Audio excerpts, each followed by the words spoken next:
phones are off, but you know I would love to address the fans, show them how much I appreciate their passion and love for the Dynamo.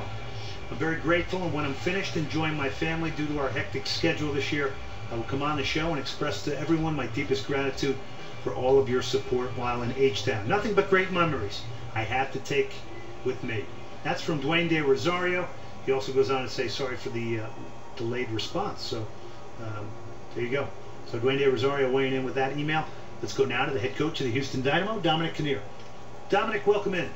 Thanks, Glenn. How you doing? Good. We brought you in with Bouncing Souls and Ole Ole. I heard that. Yeah, not bad. Yeah, we've had some. It is a soccer show, Glenn. So why not? Yeah, exactly. We've been playing some good soccer music tonight and some Christmas music as well. I know you're down looking at some of the Dynamo Academy players, but obviously the first thing that fans is going to want me to ask you. You know, I know it's an emotional decision trading away a guy like Dwayne De Rosario. It is, and it wasn't an easy one, Glenn. It's still hard to talk about because he's not only was a good player and a player-coach relationship. He helped me out a ton over the years, but we've come to know each other pretty well, and I'm a fan of his off the field too. So when stuff like that happens, I think you know me, Glenn. We've traded away some good players here, and it's always thought out, and it's never easy to do. Dom, I mean, give us one little glimpse into the first thing that you would think about when you talk about Dwayne De Rosario. Oh, I just think of, well, I mean, it's an exciting player. You know, it's unpredictable and a scorer of great and important goals.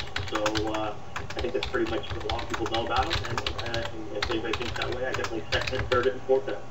Dominic Kinnear, the head coach of the Houston Dynamo. All right, Dom, so take us, give the fans, you know, the insight into what you're thinking here with this move and how it's going to benefit the Dynamo in the future.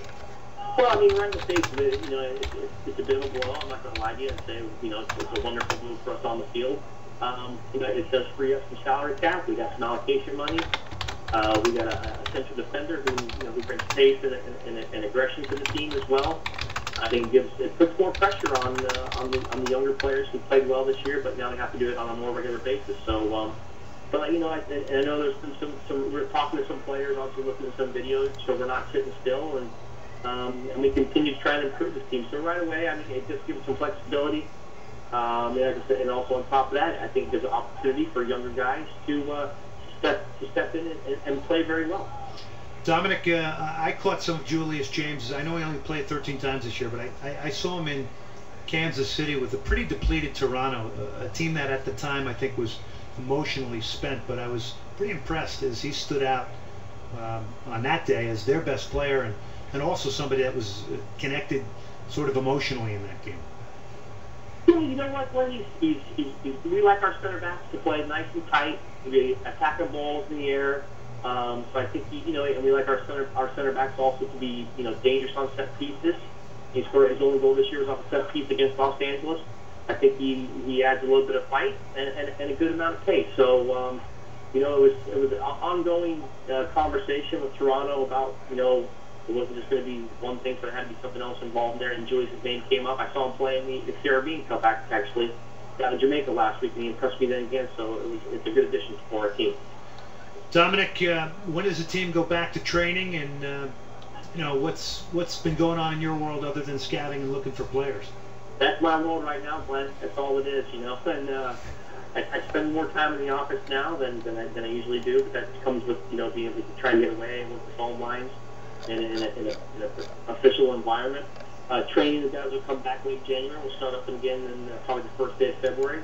We're going through our preseason right now, working on games, because obviously we have a huge game on the 24th of February and have to be ready for it. Who will you play preseason, and how will you try and get some quality games before that match? Yeah, I mean, we're looking possibly to go to LA, and if we go to LA, obviously the Galaxy are there, Chivas USA there. I think there's a Scandinavian team that we've been in contact with. Possibility of maybe meeting San Jose halfway up the coast and playing in San Luis Obispo, and there's a possibility, a slight one, that we may play Pachuca sometime in Arizona, which would be perfect for us because it gets in the frame of mind of playing against the Mexican team. Dom, how much interest is there in Luis Landin? We know he's a player with Pachuca that's had played with Pachuca. Great efforts in the great series between the Dynamo and Pachuca, now at Morelia. Any truth to this rumor? Yeah, there is truth to it, Glenn. You can't say much more because the kid's under contract, but I think he impressed us tremendously. The first time we played Pachuca, he impressed us when we saw him playing for Maryland. Unfortunately, he didn't play against. He got a red card the game before.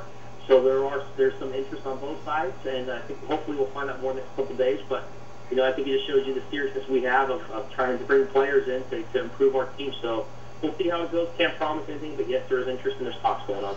Well, Dominic, listen, we'll let you get back to work down there. I know you're on the job right now. We appreciate all your insight throughout the year on this program. It makes it great for the listeners. We're going to be on probably a week or two hiatus here, and then we'll hope to get you back on, and we appreciate your input as always. No problems. I love you on the show, and to all the listeners out there, I just want to wish you guys a happy holidays, Merry Christmas, and look forward to a successful 2009. Yep, same to you and your family. Thank you, Dominic. Thanks, Glenn.